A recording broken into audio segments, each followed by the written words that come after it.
पिंपळखुटा येथे राहत असलेल्या ललिता पांडुरंग मडामे हिच्या घराला आग लागून तिचे घर पूर्णतः जळून खाक झाले.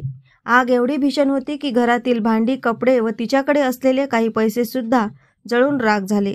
सदर घटनेची माहिती मिळताच हेल्पिंग हँड फाउंडेशनचे सदस्य निखिल भन्साली व संघटित युवा पत्रकार संघाचे सदस्य यांनी घर जळालेल्या महिलेची मदत करण्याचे ठरविले व लगेच त्यांनी 12,000 रुपये नगदी आणि काही दिवस पुरेल असे धान्याची किट सदर महिलांच्या गावी पिंपळखुटा येथे नेऊन दिले व समोर ही आवश्यक असलेल्या वस्तू तिला देण्याचे आश्वासन सुद्धा दिले.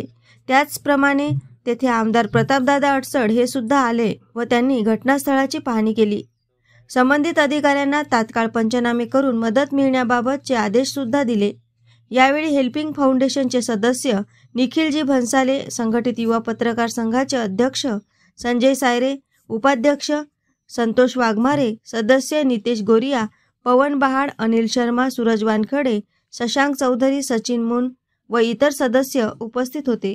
ज्यांना कुणाला मदत करायची वाटत असेल तर त्यांनी संघटित युवा पत्रकार संघाचे सदस्य व हेल्पिंग हँड फाउंडेशनचे सदस्य यांच्याशी संपर्क साधून किंवा पिंपळखुटा येथे जाऊन सुद्धा आपण त्या महिलेला मदत करू शकता असे आवाहन संघटित युवा पत्रकार संघाच्या वतीने करण्यात आले आहे.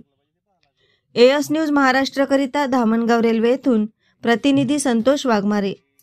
कारण ते सगळं बांधलेलं सगळं संपलं त्याच्यामुळे त्याच्यात काही आपल्याला सूट देतात ते का बा सहानुभूतीपूर्वक आपल्या CSR वगैरे काही राहत असणार ना इन्शुरन्स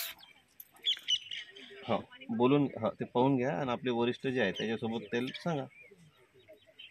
धर्मदाय फंड असतेच आपला वेगळा कुठल्याही बँकेत असं काही तर त्यातून काहीतरी रिलीफ द्या म्हणा. ते फोटो वगैरे सगळे पाठवायला लावतो मी.